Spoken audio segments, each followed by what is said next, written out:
ওং স্থাপকায়শ্চ ধর্মস্য সর্বধর্মস্বরূপিণে অবতার বরিষ্ঠায় রামকৃষ্ণায় তে নমঃ। ঠাকুর, মা ও স্বামীজির চরণে শতকোটি প্রণাম। আজ দিনটি একটি বিশেষ দিন। আজ কল্পতরু উৎসব।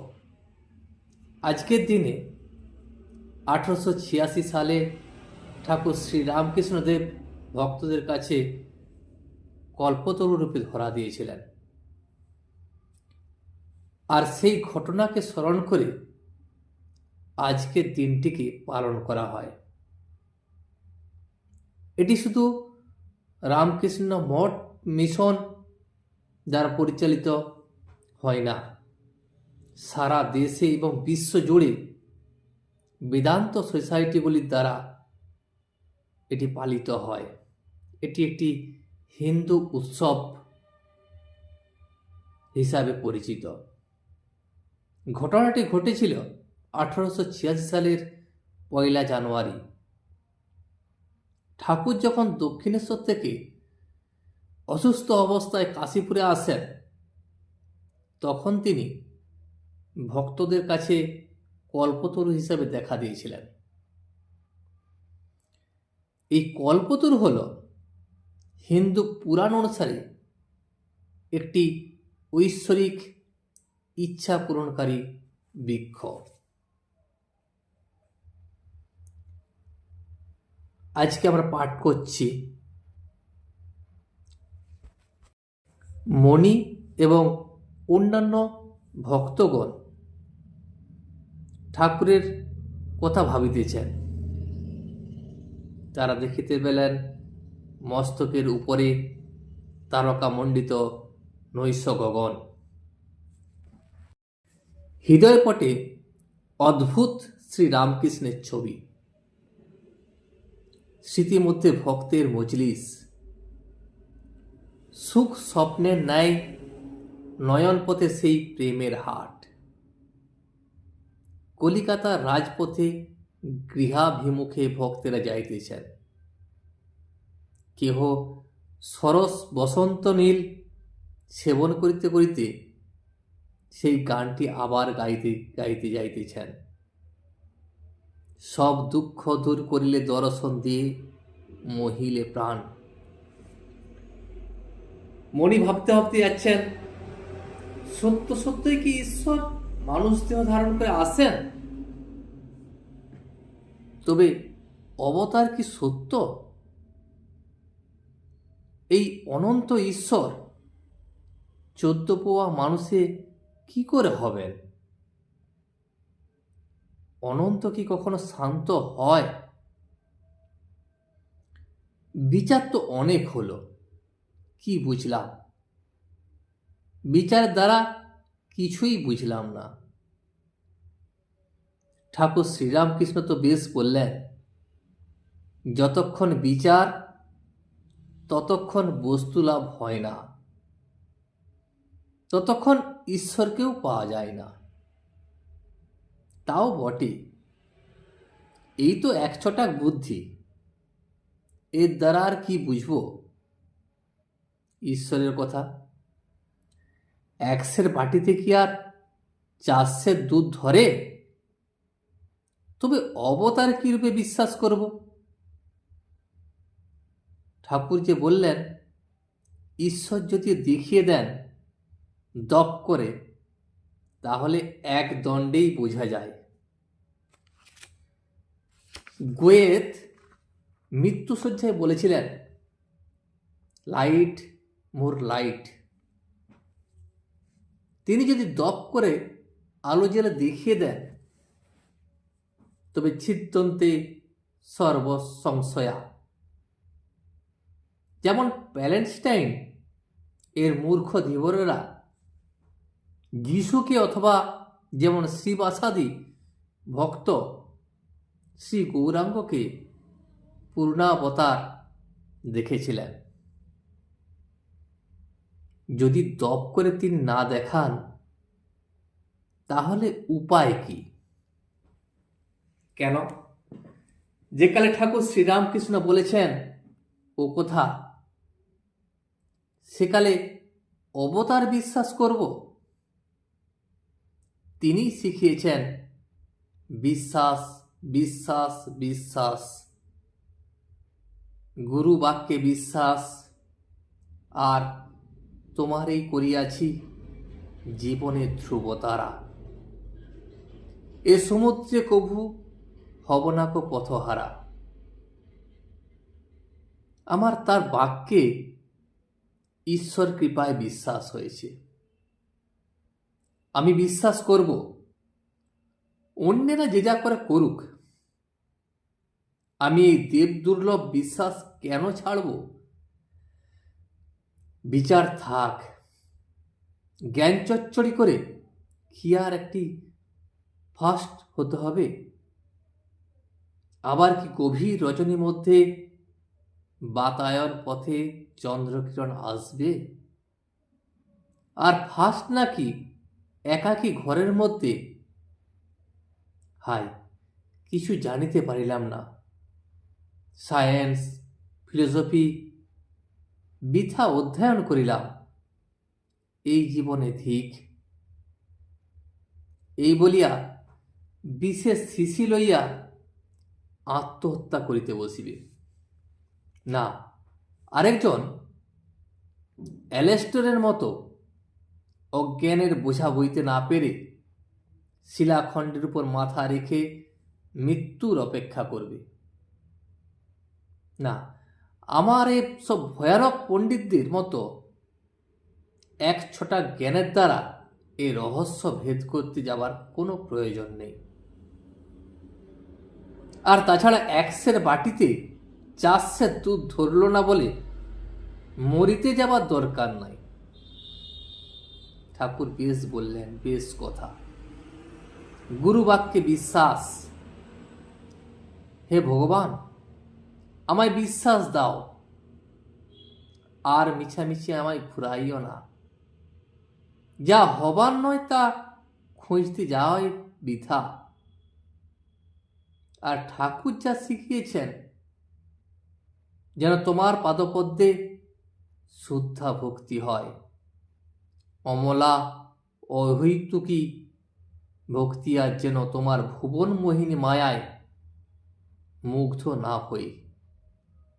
কৃপা করে এই আশীর্বাদ করো।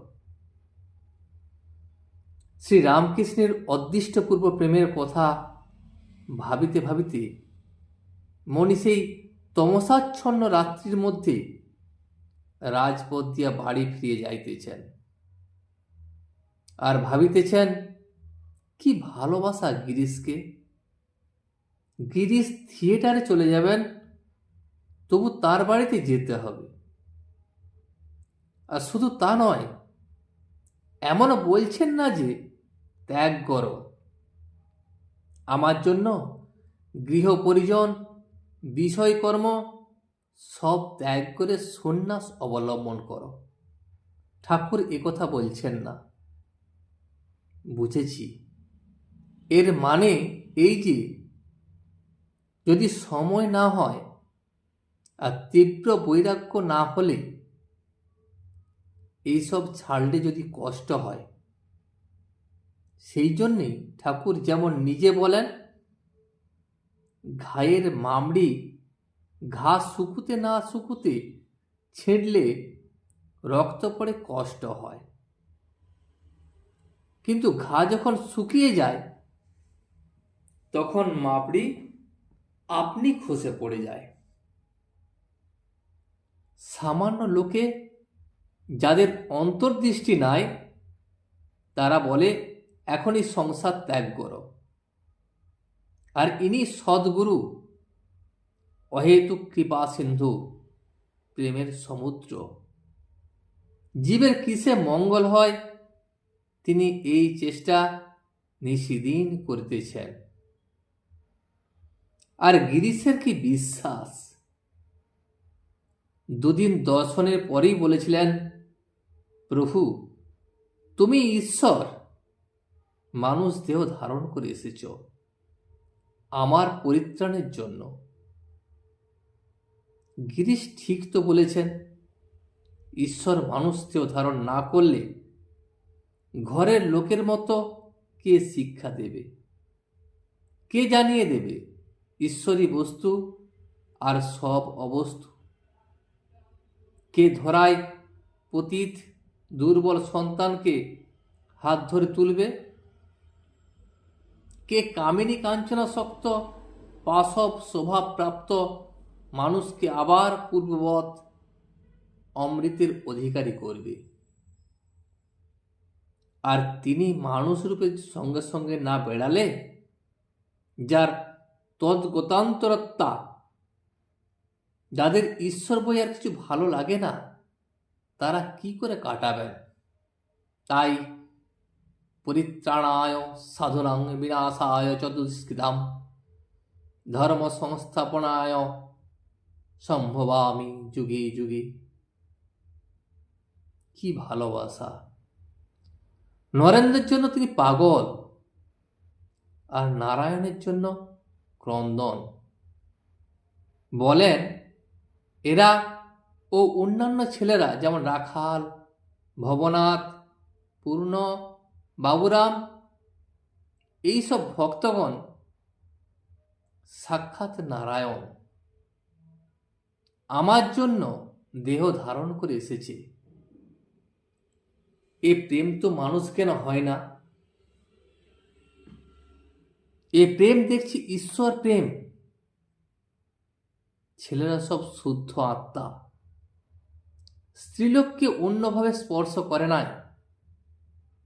আর বিষয়কর্ম, এদের উপরে কোনো লোভ নাই, অহংকার, হিংসা ইত্যাদি স্ফূর্তিও হয় নাই। তাই ছেলেদের ভিতর ঈশ্বরের বেশি প্রকাশ। কিন্তু এ দৃষ্টি কার আছে? ঠাকুরের অন্তর্দৃষ্টি। তিনি সমস্ত দেখিতেছেন, কে বিষয়াসক্ত, কে সরল উদার ঈশ্বর ভক্ত। তাই এরূপ ভক্ত দেখলেই সাক্ষাৎ নারায়ণ বলে সেবা করেন। তাদের নাওয়ান শোয়ান, তাদের দেখিবার জন্য কাঁদেন, কলিকাতায় ছুটিয়ে ছুটিয়ে যান, লোকের খোসামত করে বেড়ান, কলিকাতা থেকে তাদের গাড়ি করে আনতে। গৃহস্থ ভক্তদের সর্বদা বলেন, ওদের নিমন্ত্রণ করে খাইও, তাহলে তোমাদের ভালো হবে। এ কি মায়িক স্নেহ, নাকি ঈশ্বর প্রেম, বিশুদ্ধ ঈশ্বর প্রেম? মাটির প্রতিমাতে এত ষোড়শোপচারে ঈশ্বরের পূজা ও সেবা হয়, আর শুদ্ধ নরদেহে কি হয় না? তাছাড়া এরাই ভগবানের প্রত্যেক লীলা সহায়, জন্ম জন্ম সাঙ্গপাঙ্গ। নরেন্দ্রকে দেখতে দেখতে বাহ্য জগৎ ভুলে গেলেন। ক্রমে দেহি নরেন্দ্রকে ভুলে গেলেন, বাহ্যিক মনুষ্যকে ভুলে গেলেন, প্রকৃতকে মনুষ্যকে দর্শন করতে লাগলেন। অখণ্ড সচ্চিদানন্দে মন লীন হইল। যাকে দর্শন করে কখনো অবাক স্পন্দনহীন হয়ে চুপ করে থাকেন, কখনো বা ওং ওং বলেন, আবার কখনো বা মা মা করে বালকের মতো ডাকেন। নরেন্দ্রের ভিতর তাকে বেশি প্রকাশ দেখেন। নরেন্দ্র নরেন্দ্র করে যেন পাগল। আবার নরেন্দ্র অবতার মানেন নাই। তার আর কি হয়েছে? ঠাকুরের দিব্য চক্ষু, তিনি দেখলেন যে এ অভিমান হতে পারে। তিনি যে বড় আপনার লোক, তিনি যে আপনার মা, পাতানো মা নন। তিনি কেন বুঝিয়ে দেন না? তিনি কেন দপ করে আলো জেলে দেখিয়ে দেন না? তাই বুঝি ঠাকুর বললেন, মান কইলি তো কইলি, আমরাও তোর মানে আছি। আত্মীয় হতে যিনি পরমাত্মীয়, তার উপর অভিমান করবে না তো কার উপর করবে? ধন্য নরেন্দ্রনাথ, তোমার উপর এই পুরুষোত্তমের এত ভালোবাসা, তোমাকে দেখে এত সহজে ঈশ্বরের উদ্দীপন। এইরূপ চিন্তা করিতে করিতে সেই গভীর রাত্রে শ্রীরামকৃষ্ণ স্মরণ করিতে করিতে ভক্তেরা গৃহে প্রত্যাবর্তন করিতেছেন। আজ এই পর্যন্তই। ভিডিওটি শেষ পর্যন্ত দেখার জন্য আপনাকে অসংখ্য ধন্যবাদ। ভিডিওটি যদি আপনার ভালো লেগে থাকে তাহলে একটা লাইক, কমেন্ট এবং বন্ধুর সাথে শেয়ার করে দেবেন। সাবস্ক্রাইব করে পাশে থাকা বেল আইকনটি বাজিয়ে দেবেন, যাতে আপনাদের নতুন ভিডিওগুলি সর্বপ্রথম আপনার কাছে পৌঁছে যায়। জয় শ্রী রামকৃষ্ণ, জয় শ্রী রামকৃষ্ণ, জয় শ্রী রামকৃষ্ণ।